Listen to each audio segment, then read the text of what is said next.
Perumbavoor MLA Eldhose കുന്നപ്പള്ളിയെ ഉപദ്രവിക്കുകയും ഇദ്ദേഹത്തിന്റെ driver അഭിജിത്തിനെ പരിക്കേൽപ്പിക്കുകയും ചെയ്തവരെ arrest ചെയ്ത് നിസാര വകുപ്പുകൾ ചുമത്തി സ്റ്റേഷൻ ജാമ്യത്തിൽ വിട്ട നടപടിക്കെതിരെ പ്രതിഷേധമറിയിച്ചുകൊണ്ട് എംഎൽഎ എൽദോസ് കുന്നപ്പള്ളി രംഗത്ത്.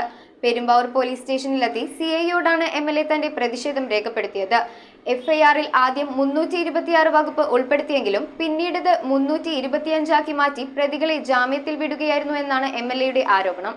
കഴിഞ്ഞ ദിവസം ആശുപത്രിയിൽ വെച്ചാണ് എംഎൽഎ എൽദോസ് കുന്നപ്പള്ളിയുടെ ഡ്രൈവർക്ക് മർദ്ദനമേറ്റത്. ആക്രമണത്തിൽ ഡ്രൈവർ അഭിജിത്തിന്റെ മൂക്കിന്റെ അസ്ഥികൾക്ക് സാരമായി പരിക്കേറ്റിട്ടുണ്ടെന്ന് എംഎൽഎ പറഞ്ഞു. എന്നാൽ ഈ സംഭവത്തിൽ അറസ്റ്റ് ചെയ്തവരെ സ്റ്റേഷൻ ജാമ്യത്തിൽ വിട്ടയച്ച നടപടിക്കെതിരെ പ്രതിഷേധവുമായി രംഗത്തെത്തിയിരിക്കുകയാണ് എംഎൽഎ. ഇദ്ദേഹം പെരുമ്പാവൂർ പോലീസ് സ്റ്റേഷനിലെത്തി സിഐയോടാണ് തന്റെ പ്രതിഷേധം അറിയിച്ചത്. ഈ നടപടി ശരിയല്ലെന്നും ഷൂ എറിഞ്ഞവർക്കെതിരെ 308 വകുപ്പ് ചുമത്തിയ പോലീസ് മൂക്കടിച്ചു തകർത്തവർക്കെതിരെ 325 എന്ന നിസാര വകുപ്പിട്ട് പ്രതികളെ രക്ഷപ്പെടുത്തുകയായിരുന്നുവെന്നാണ് എംഎൽഎയുടെ ആരോപണം.